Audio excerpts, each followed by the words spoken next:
চলুন আজকে একটা সিক্রেট রেসিপি শেয়ার করি আপনাদের সাথে। এটা আমার হচ্ছে গিয়ে চকলেট ব্রাউনিসের একটা রেসিপি।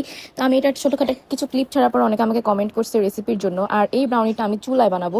আমি কখনো ভাবিও নেই আমি আমার পেজে ব্রাউনিস আইটেম লঞ্চ করব, কিন্তু পরবর্তীতে অনেক আপুরা আমাকে কমেন্ট করেছে, যার কারণে আমি ব্রাউনিসের আইটেমটাও এখন নতুন করে আমার পেজে লঞ্চ করছি। তো যারা যারা ব্রাউনিটা নিতে চান অবশ্যই আমাকে ইনবক্সে জানাবেন।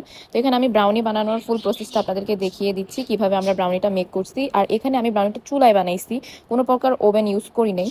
আমি দেখতে চেয়েছিলাম যে আসলে চুলায় এটা টেস্ট কেমন হয়, আর অবাক হয়েছি, চুলায় টেস্ট অনেক ভালো এসেছে। ওভেনে যদি একটু ক্রাঞ্চেসটা থাকতো উপর দিয়ে, আর চুলায় বেক করার কারণে জাস্ট ক্রাঞ্চেসটা অ্যাড হয়নি। তাছাড়া এটা অনেক বেশি ময়েস্ট একটা কেক ছিল আর খুবই মজা ছিল কেকটা। এটার ফ্লেভার একটু তিতা তিতা, কারণ এটা হচ্ছে গিয়ে চকলেট দিয়ে বানানো হয়েছে। এটা ফুললি ডার্ক চকলেট ইউজ করা হয়েছে। আপনারা চাইলে মিল্ক চকলেট দিয়েও বানাতে পারেন, বাট ডার্ক চকলেট দিয়ে যখন করছি তখন এত সুন্দর একটা ফ্লেভার আসে। মেনলি তিতা তিতা হওয়ার কারণেই অনেক বেশি মজা লাগছে আমার কাছে। আছে তা অন্য ব্র্যান্ডের চকলেট ইউজ করে, কিন্তু আমি হচ্ছে গিয়ে ব্লু বেলের চকলেটটা দিয়ে ট্রাই করছি। কারণ আপনারা হচ্ছে গিয়ে অন্য ধরনের এক্সপেন্সিভ যে চকলেটগুলো হয় সেগুলো দিয়ে বানালে আপনারা অত দাম দিয়ে নিতে চাইবেন না। তো রিজনেবলের মধ্যেই আমি আপনাদের জন্য এইরকম একটা ব্রাউনি নিয়ে এসেছি। তো নিতে চাইলে অবশ্যই আমাদেরকে ইনবক্স করবে। হচ্ছে এই ব্রাউনিটা আমি জাস্ট নিজে খাওয়ার জন্য বানাইছি বাসায়, কিন্তু সেদিন আমাদের বাসায় গেস্ট আসছিল আর তারা আবার এই ব্রাউনিটা ট্রাই করছে আর আমাকে অনেক অ্যাপ্রিসিয়েট করছে। তারা আমাকে বলছে এটা আমি আমার পেজে উঠাতে, দেন ওরা আমার পেজ থেকেই অর্ডার করে নিতে পারবে ইজিলি। তো এটা হচ্ছে গিয়ে আমি এখন বেক করে নিছি, চুলায় বেক করছি সম্পূর্ণ কেকটা। আর বেক হওয়ার পরে এটার আউটলুক এমন দেখতে পারতেছেন। তারপর একটা কাঠি দিয়ে চেক করে নিচ্ছি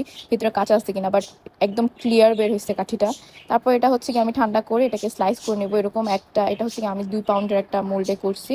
তো এটা হচ্ছে আমি 9 পিস করে নিচ্ছি। আর এটা যখন কাট করতেছিলাম এত জোস লাগতেছিল, মানে খুব ইজিলি কাট হচ্ছিল আর খুব সুন্দর একটা ভাইব দিচ্ছিল, কারণ কতটা সফট অ্যান্ড ময়েস্ট একটা কেক ছিল। তো এটা বানিয়ে আমি আর আমার ভাই পুরো কেকটা অর্ধেক শেষ করে ফেলছি। প্রতিটা বাইটে বাইটে আমি এত পরিমাণে চকলেট ইউজ করছি যে একদম লোডেড লোডেড ছিল। আর যারা যারা এই কেকটা নিতে চান অবশ্যই আমাদেরকে ইনবক্স করবেন। Thanks for watching.